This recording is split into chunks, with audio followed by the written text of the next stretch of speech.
With a whopping winning percentage of 51.3%, United have decided to part ways with mediocreness.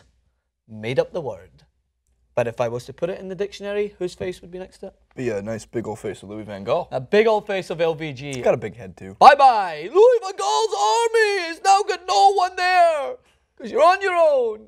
LVG has been sacked despite delivering an FA Cup win to Manchester United in emphatic fashion with a Jesse Lingard goal in extra time to win it for Manchester United. Another mediocre performance standard for them. Crystal Palace fought valiantly, but United would emerge victorious in what maybe would have some assumed to be a good enough band-aid to hide the scar of the season. But the board members have all decided that it was not good enough, and I'm going to give you 5 reasons in a minute whilst that was the best decision, and 5 reasons why he had to go. 5 reasons why Louis van Gaal had to be sacked, and as what we can assume, and not making an ass out of you and me, Jason, is that the big man Jose is going to be stepping in.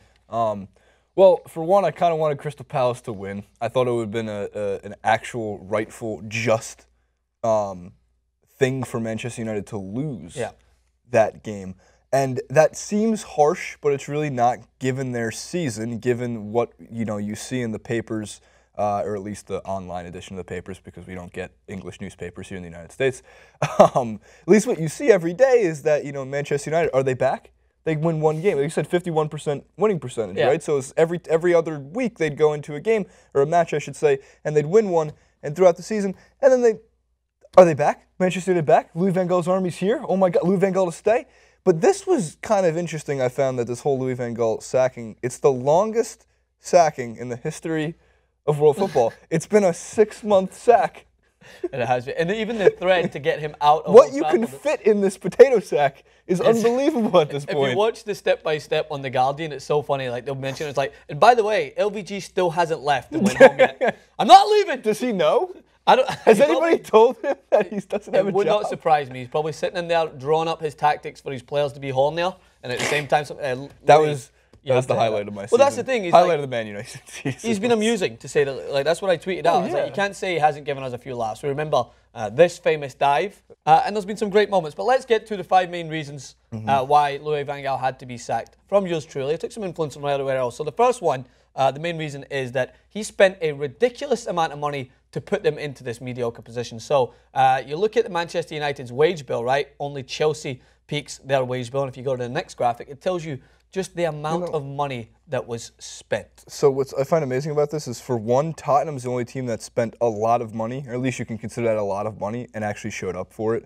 Granted, Arsenal finished second, Tottenham finished third, which is still ridiculous to me. Tottenham finished second, in my mind. Leicester and Crystal Palace. Look at them down 50 million pounds, right? That's one team in the FA Cup final. That's one team who won the Premier League. A minuscule amount of money in comparison to the big dogs in there. So if you go to the next graphic, at least Aston Villa spent nothing to get relegated. And as you can see from the list here of the players that were bought, Louis van Gaal spent £261.7 million to put them in this place. So that is a ridiculous amount of money to have spent on a team to leave them in a worse off state, which I'll get to in a minute, than when he took over. So that takes us to our next reason. So, of course, the amount of money he spent was catastrophic, and it was in no way means it turned things positive for the red side of Manchester. Moving on. Their dreadful style of football. That is one of the main reasons he had to go. And it was epitomised, Jason. We remember this drought. They had blue balls in front of goals. Jesus Christ. They went 7 games with no goals at half. And these were their home games. Imagine turning up to that. 0-0 against Southampton. 0-0 Swansea. 0-0 Chelsea. 1-0 down Norwich. 0-0 West Ham. 0-0 West Brom. And 0-0 Man City. That was horrible. That was a horrible time. That was actually a big moment. It was like this was tweeted out on January 23rd. That was a big moment, the Manchester derby, and there was no life. There was no life. Such a bad game, I remember. And you watch it and you said this could be the same game against the championship level team. You had no idea. Yeah. And this was epitomized by his willingness to force the Great Depression in front of goal by getting rid of strikers. So what he did is he got rid of Robin van Persie. Allowed Javier Hernandez to go in, who went on and actually racked in 26 goals in 37 games. Oh, that could have been used. That could have been useful, especially when they had averaged, more stats to throw at you here. I know you're like, Jesus, Francis, you're hitting me from all angles. Well, I'm going to work the body now. 1.29 goals per game is what they had. And it was by a distance their worst rate in the Premier League season. They have never before emerged with fewer than 1.5 goals per game in a Premier League season. So that's what happens when you get rid of anyone who can score goals, or anyone that at least can play up top. And if everyone thinks that he is responsible for Marcus Rashford, no, that was a fluke. That was like, holy shit, I don't have any strikers. Wait, you're a person, you have legs, go on there and show what you can do. Go stand up top. Can you go stand up and see what happens? And then that was the only thing that he was able to grasp from this horrible season. He brought on Nick Powell in a Champions League game. Remember the guy that actually played FIFA the first time? Yeah.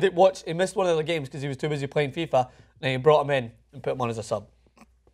The super sub, Nick Powell. Moving on, number 3. So as I said, the win rate was an abomination to Old Trafford. I mentioned it at the start. Van Gaal won 39 of his 76 Premier League games, giving him a 51.3% win rate. That's worse than Andres Villas-Boas' record when he was at Spurs. And what happened to Andres Villas-Boas? Jason? Sacked? Yes, sir. Moving on. Ran out of town.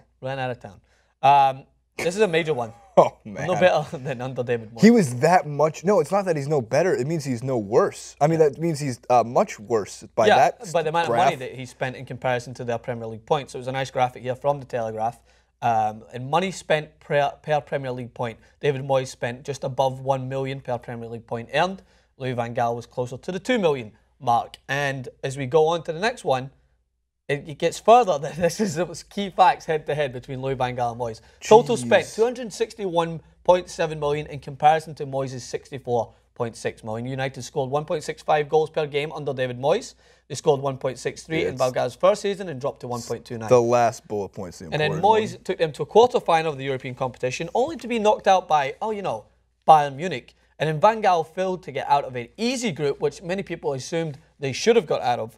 In the Europa League. And then they never even get out of the last 16. You're talking about the Champions League versus the Europa League, correct? Okay. They were in the Champions League, and they didn't make it through either in a worse group. And then they got knocked out of the Europa League when they went into it by Liverpool. Poor David. Do you know David Moyes was just misunderstood. Yeah, maybe he was. I mean, I didn't think he was a great manager either. What the hell do I know? And look, Mourinho's going to come in. By the way, Mourinho, who Manchester United fans love. I mean, they hated him at one point. No, they love him now. Yeah. And you know what? There's nothing wrong with that, because as there are rivals in every single sport, and you can hate coaches, you can hate managers for what they stand for, what they do. But if they have a proven track record of success and they're coming in to replace a guy who has just pretty much failed you at all angles, therefore, you can love the guy. You can give him a second chance. He's yours now. You bring him in with open arms. That's the point. You can't have a manager that you hate. No. You have no choice. He's your leader.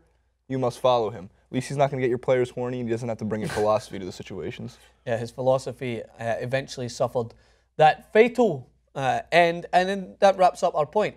Number 5. Jason, why is the 5th reason why Louis van Gaal? The email I got was number 5. He was an idiot. That's exactly right. Idiot. Humorous nonetheless, but an absolute idiot. Yeah, and would never answer the questions. Where's he going? I don't know, Pornhub?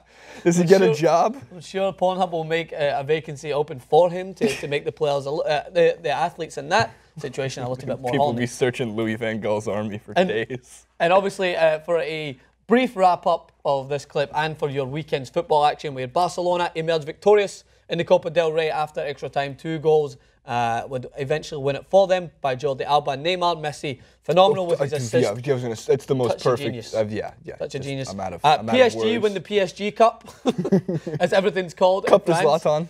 Jason, you watched the Bundesliga. I did. It was pens. I loved it. It was Bayern won on penalties against Borussia Dortmund, and it came from Douglas Costa's needed clutch strike to win that entire game, that cup final. And the importance of that is Douglas Costa was one of the best signings of the 2015 transfer window. Yes, he was.